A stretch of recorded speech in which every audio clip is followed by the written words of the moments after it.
The Descendant by H.P. Lovecraft.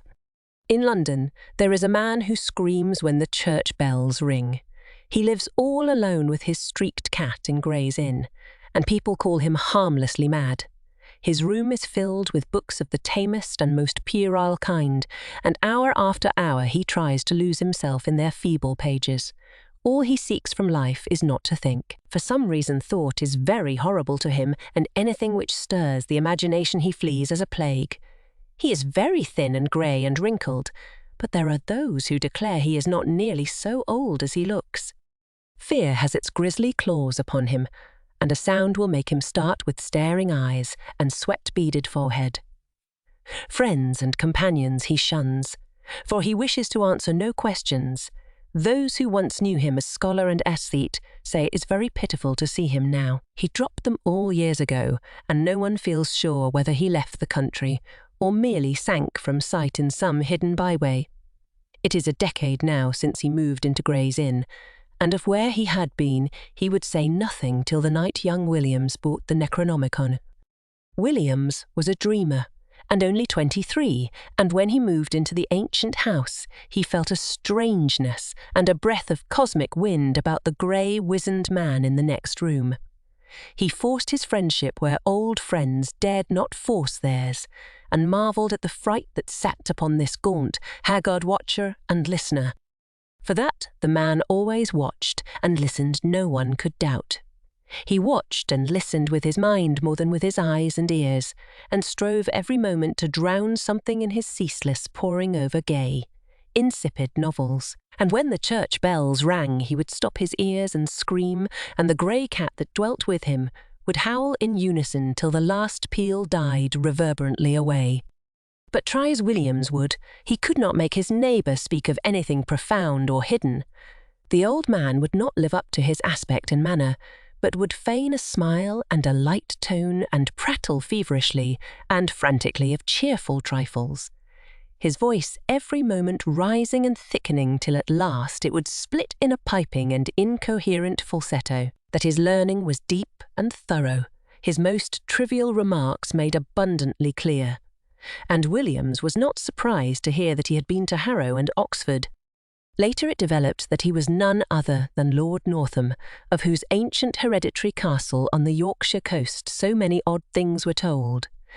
But when Williams tried to talk of the castle and of its reputed Roman origin, he refused to admit that there was anything unusual about it. He even tittered shrilly when the subject of the supposed under-crypts, hewn out of the solid crag that frowns on the North Sea, was brought up. So matters went till that night when Williams brought home the infamous Necronomicon of the mad Arab Abdul al-Azrad. He had known of the dreaded volume since his 16th year, when his dawning love of the bizarre had led him to ask queer questions of a bent old bookseller in Chandos Street. And he had always wondered why men paled when they spoke of it. The old bookseller had told him that only 5 copies were known to have survived the shocked edicts of the priests and lawgivers against it, and that all of these were locked up with frightened care by custodians who had ventured to begin a reading of the hateful black letter. But now, at last, he had not only found an accessible copy, but had made it his own at a ludicrously low figure. It was at a Jew's shop in the squalid precincts of Clare Market, where he had often bought strange things before, and he almost fancied the gnarled old Levite smiled amidst tangles of beard as the great discovery was made. The bulky leather cover with the brass clasp had been so prominently visible, and the price was so absurdly slight. The one glimpse he had had of the title was enough to send him into transports, and some of the diagrams set in the vague Latin text excited the tensest and most disquieting recollections in his brain. He felt it was highly necessary to get the ponderous thing home and begin deciphering it, and bore it out of the shop with such precipitate haste that the old Jew chuckled disturbingly behind him. But when at last it was safe in his room, he found the combination of black letter and debased idiom too much for his powers as a linguist, and reluctantly called on his strange, frightened friend for help with the twisted, mediaeval Latin. Lord Northam was simpering inanities to his streaked cat and started violently when the young man entered. Then he saw the volume and shuddered wildly and fainted altogether when Williams uttered the title. It was when he regained his senses that he told his story, told his fantastic figment of madness in frantic whispers, lest his friend be not quick to burn the accursed book and give wide scattering to its ashes. There must, Lord Northam whispered, have been something wrong at the start, but it would never have come to a head if he had not explored too far. He was the 19th Baron of a line whose beginnings went uncomfortably far back into the past. Unbelievably far, if vague tradition could be heeded, for there were family tales of a descent from pre-Saxon times, when a certain Caius Gabinius Capito, military tribune in the 3rd Augustan Legion, then stationed at Lindum in Roman Britain, had been summarily expelled from his command for participation in certain rites unconnected with any known religion. Gabinius had, the rumour ran, come upon a cliffside cavern where strange folk met together and made the elder sign in the dark. Strange folk whom the Britons knew not save in fear, and who were the last to survive from a great land in the west that had sunk, leaving only the islands with the wraiths and circles and shrines of which Stonehenge was the greatest. There was no certainty, of course, in the legend that Gabinius had built an impregnable fortress over the forbidden cave and founded a line which Pict and Saxon, Dane and Norman were powerless to obliterate, or in the tacit assumption that from this line sprang the bold companion and lieutenant of the Black Prince whom Edward III created Baron of Northam. These things were not certain, yet they were often told.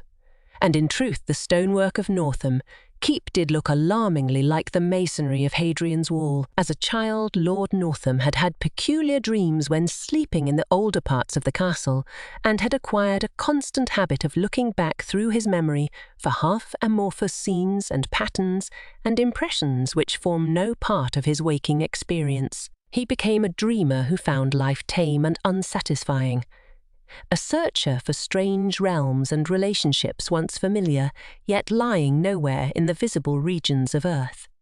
Filled with a feeling that our tangible world is only an atom in a fabric vast and ominous, and that unknown demesnes press on and permeate the sphere of the known at every point, Northam in youth and young manhood drained in turn the founts of formal religion and occult mystery. Nowhere, however, could he find ease and content, and as he grew older the staleness and limitations of life became more and more maddening to him.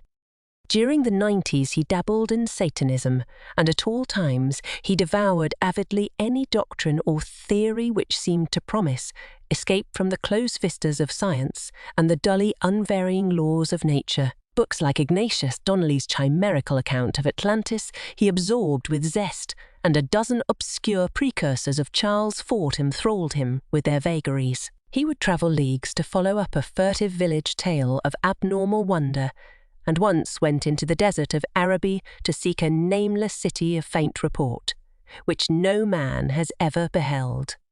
There rose within him the tantalizing faith that somewhere an easy gate existed, which, if one found, would admit him freely to those outer depths whose echoes rattled so dimly at the back of his memory. It might be in the visible world, yet it might be only in his mind and soul. Perhaps he held within his own half-explored brain that cryptic link which would awaken him to elder and future lives in forgotten dimensions, which would bind him to the stars and to the infinities and eternities beyond them.